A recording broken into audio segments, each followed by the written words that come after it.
Boa noite a todos. Gente, antes de mais nada eu queria, informar que a gente não teve como ter a aula presencial hoje, né, por motivos superiores, aí deu um problema efetivamente no modem de novo do provedor de internet. Na segunda-feira eu não consegui dar aula, né, presencial, tive que gravar também a aula para os alunos. Na terça retornou, mas hoje deu problema de novo, então estou gravando para que mais tarde não tenha maiores problemas de sabores e acabe vocês ficando nem sem a aula ao vivo e sem a aula gravada, certo?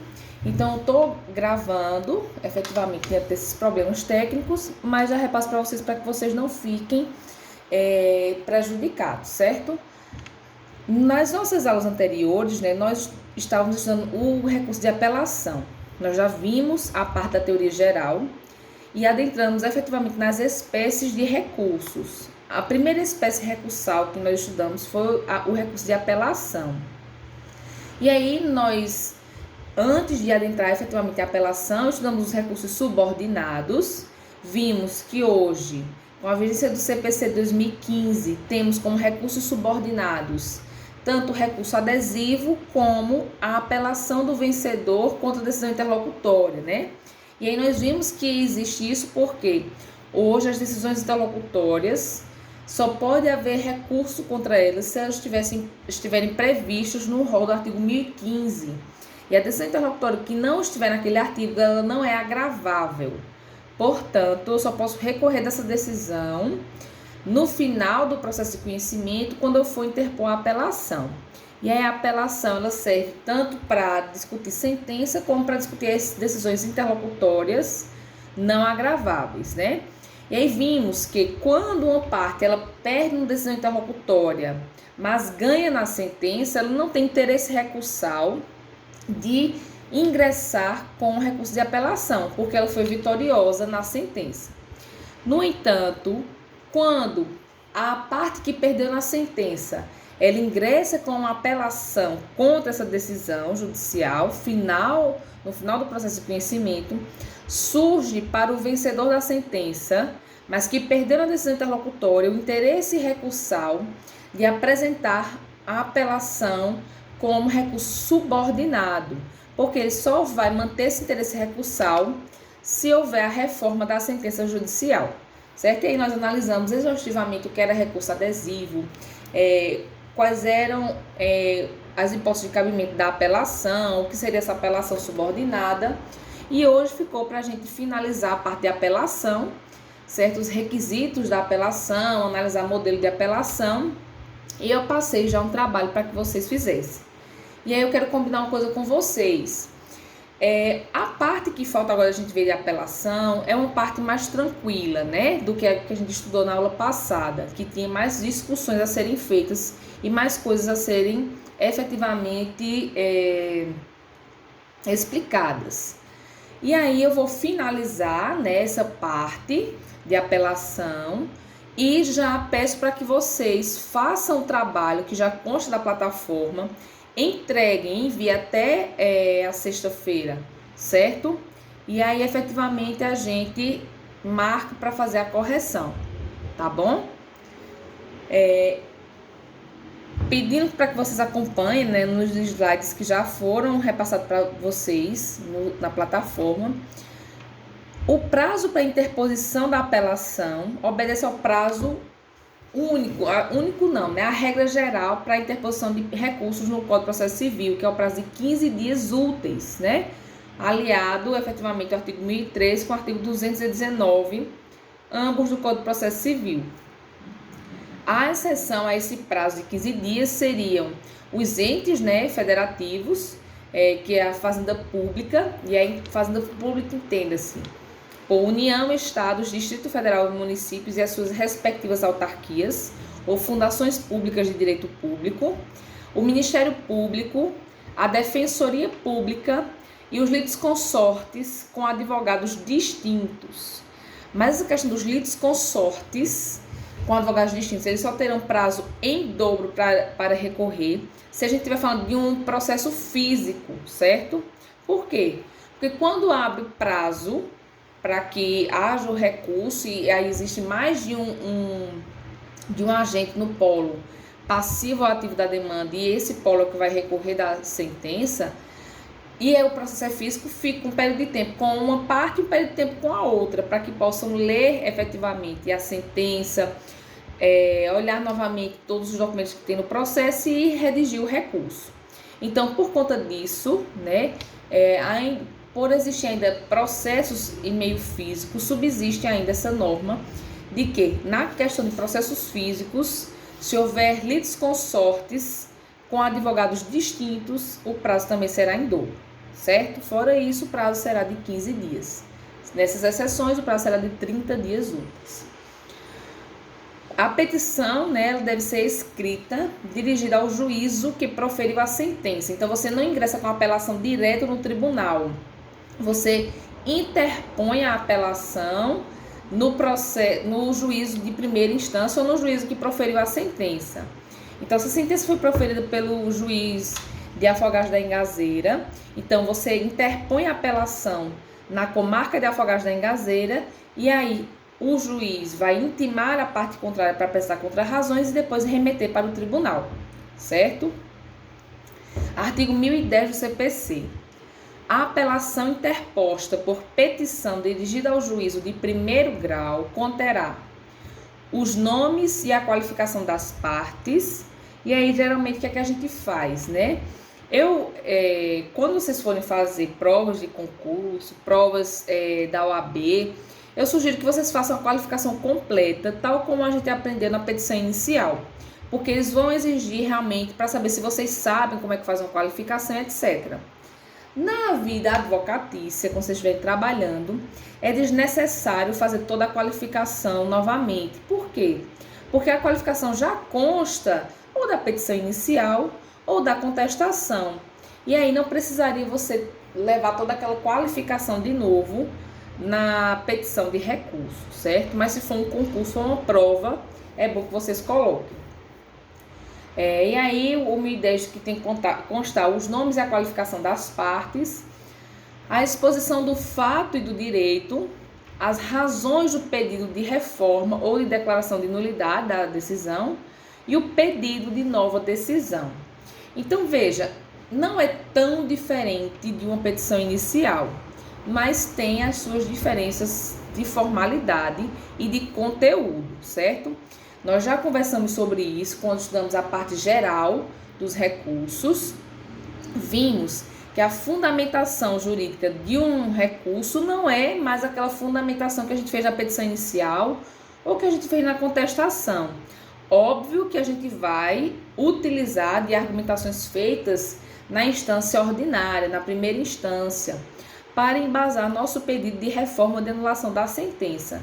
Mas o nosso foco num recurso é fundamentá-lo mostrando ao tribunal ou ao próprio juízo, né, se for ele que for analisar o recurso, a depender do recurso, mostrar por que aquela decisão está incorreta e por que ela deve ser reformada.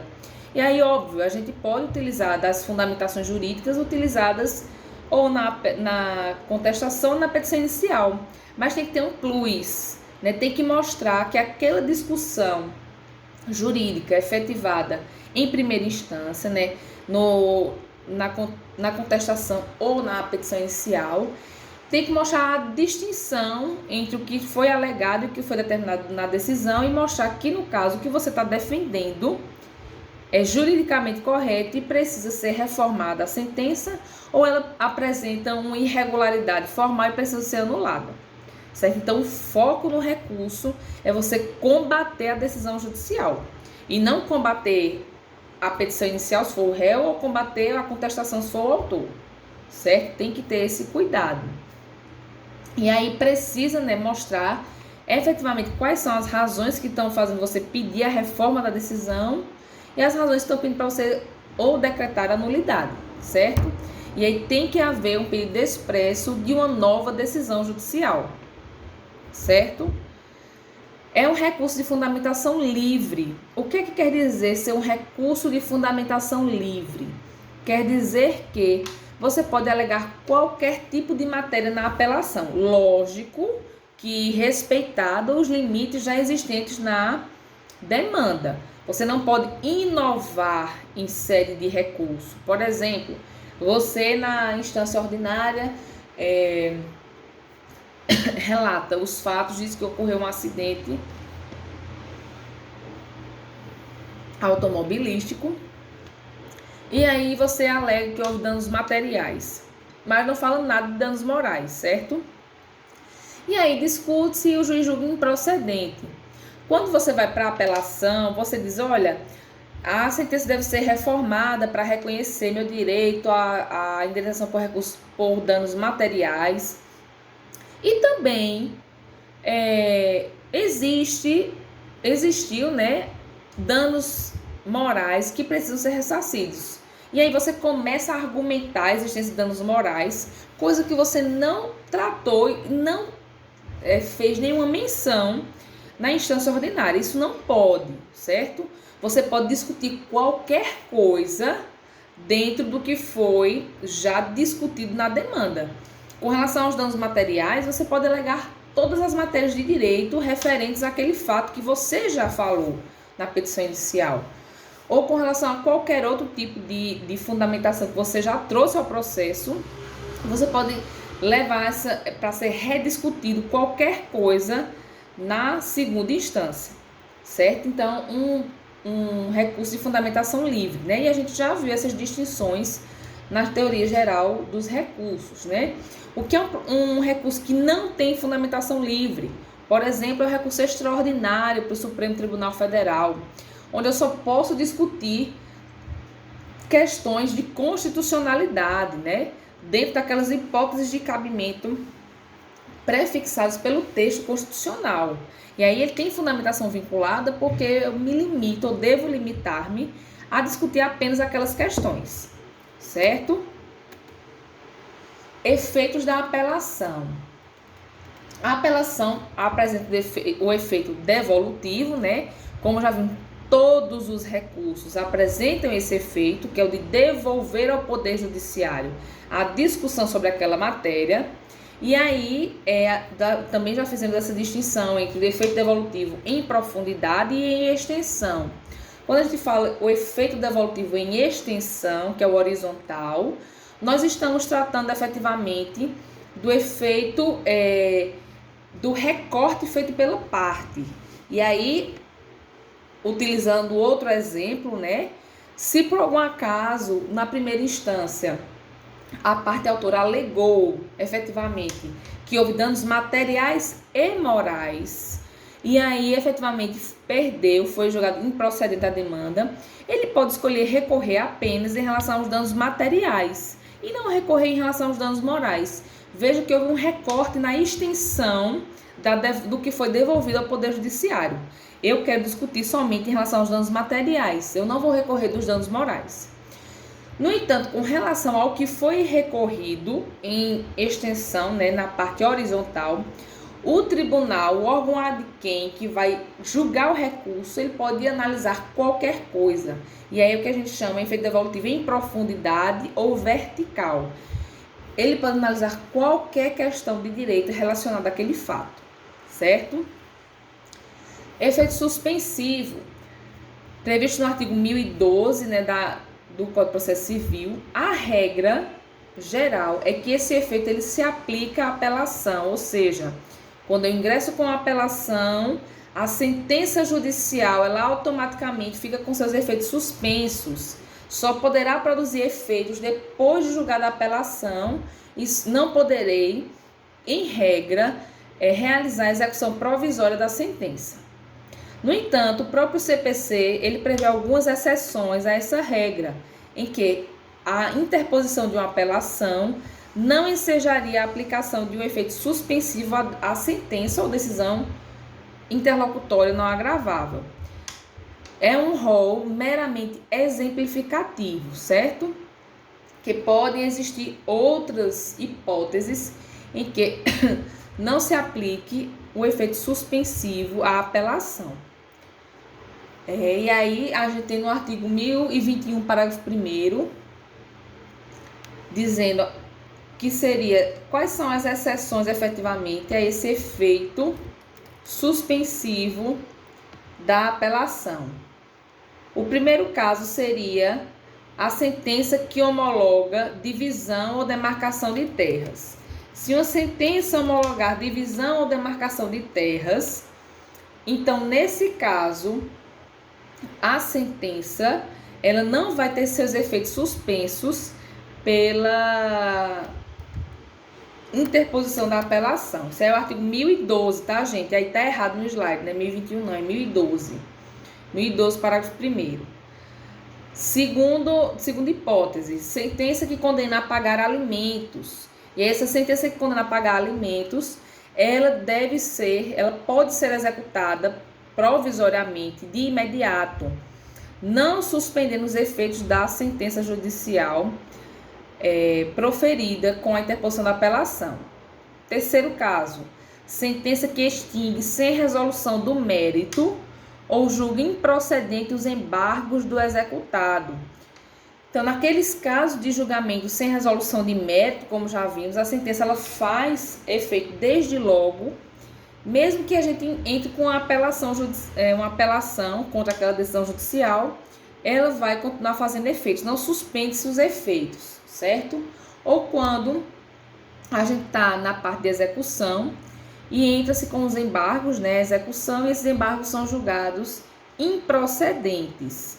E eu recorro dessa decisão que julgou os embargos de execução improcedentes. Nesse caso, a decisão também vai manter seus efeitos, certo? E aí a gente aprofunda mais essa questão dos embargos em processo civil 4.